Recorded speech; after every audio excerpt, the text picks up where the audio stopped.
دنیا میں جانوروں کی بہت ساری اقسام پائی جاتی ہیں، جن میں سے کچھ جانور انتہائی معصوم اور کچھ انتہائی خطرناک ہوتے ہیں، اور آج ہم پاکستان کے ایسے جانور کے بارے میں آپ کو بتائیں گے جو پوری دنیا میں سب سے خطرناک جانور مانا جاتا تھا۔ میں ہوں فیصل رشید، آپ دیکھ رہے ہیں پاک ایفا ٹی وی۔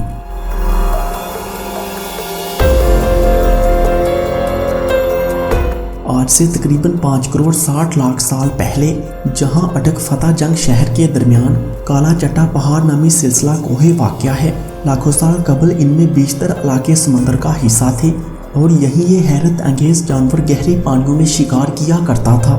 وہیل کو عام طور پر مچھلی کہا جاتا ہے، جو کہ غلط ہے کیونکہ وہیل کا شمار دودھ پلانے والے جانوروں یعنی ممالیہ میں ہوتا ہے، جبکہ وہیل کے ارتقائی آباء و اجداد آج سے کروڑوں سال پہلے خشکی پر ان علاقوں میں رہا کرتے تھے جو آج پاکستان کا حصہ ہیں۔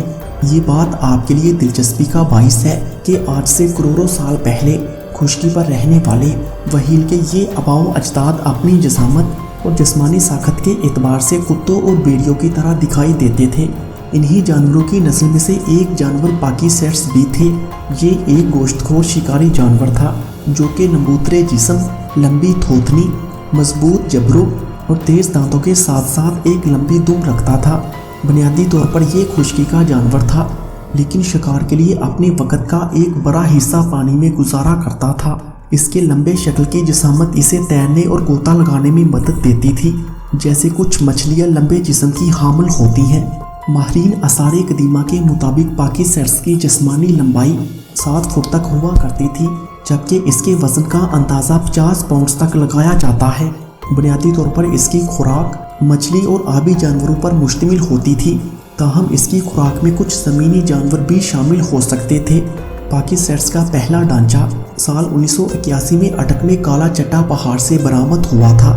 یہ جانور ماہرین آثار قدیمہ کے لیے ایک معمہ تھا کیونکہ اس کا جسم زمینی جانوروں سے ملتا جلتا تھا، جبکہ کھوپڑی کسی وہیل جیسی تھی اور اس کے گھٹنے کی ہڈیاں سبزی خور جانوروں سے مشابہ تھیں۔ سال 2001 میں اس کے مزید ڈھانچے برآمد کیے گئے جو کہ کافی حد تک مکمل تھے۔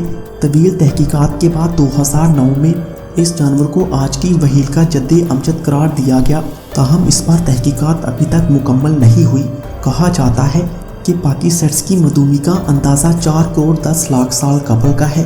معدومی کی کوئی کنفرم وجوہات کا اندازہ تو نہیں ہو سکا، مگر غالب امکان یہی ہے کہ ماحولیاتی اور موسمیاتی تبدیلیاں اس کی معدومی کا سبب بنی ہوں گی۔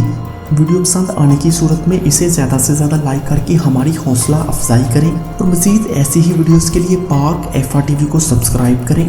Thanks for watching this video.